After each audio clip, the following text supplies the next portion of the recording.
Three positions of a cube are shown below. What will come opposite the face containing 5? ಅಂದರೆ ಈ 5ಗೆ opposite ಏನು ಬರುತ್ತೆ ಅಂತ. So ನಾನು ಫಸ್ಟು 5 ಎಲ್ಲಿದೆ ಅಂತ ಕಂಡುಹಿಡ್ಕೊತೀನಿ. ಈ ಕ್ಯೂಬಲ್ಲಿ 5 ಇದೆ. ಅದೇ ಥರ ಈಗ ಸೇಮ್ ಈಗ ಒಂದರ ವ್ಯಾಲ್ಯೂ ಸೇಮ್ ಇರಬೇಕು. ಈಗ 4 4 ಸೇಮ್ ಇದೆ. ಈ ಕ್ಯೂಬ್ ಕನ್ಸಿಡರ್ ಮಾಡಿದ್ರೆ 4 4 ಸೇಮ್ ಇದೆ. ಅಥವಾ ಈ ಕ್ಯೂಬ್ ಕನ್ಸಿಡರ್ ಮಾಡಿದ್ರೆ 3 3 ಸೇಮ್ ಇದೆ. ನಾನು ಈ ಕ್ಯೂಬ್ ಕನ್ಸಿಡರ್ ಮಾಡ್ತೀನಿ, ಇದು ಮತ್ತು ಇದು.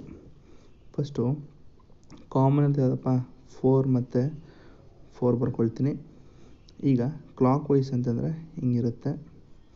ಸೊ 4ಇಂದ ಫಸ್ಟ್ ಸಿಗೋದು 1 ಅಂದರೆ 1, ಈ 4ಇಂದ ಫಸ್ಟ್ ಸಿಗೋದು 5, ಸೊ 5, ಮತ್ತು 4ಇಂದ ಸೆಕೆಂಡ್ ಸಿಗೋದು 2, 4 ಸೆಕೆಂಡ್ ಸಿಗೋದು 3. ಹಾಗಾದರೆ ಕ್ವಶನ್ ಕೇಳೋದು 5ಗೆ ಆಪೋಸಿಟ್ ಏನು ಅಂತಂತ. So answer is 1.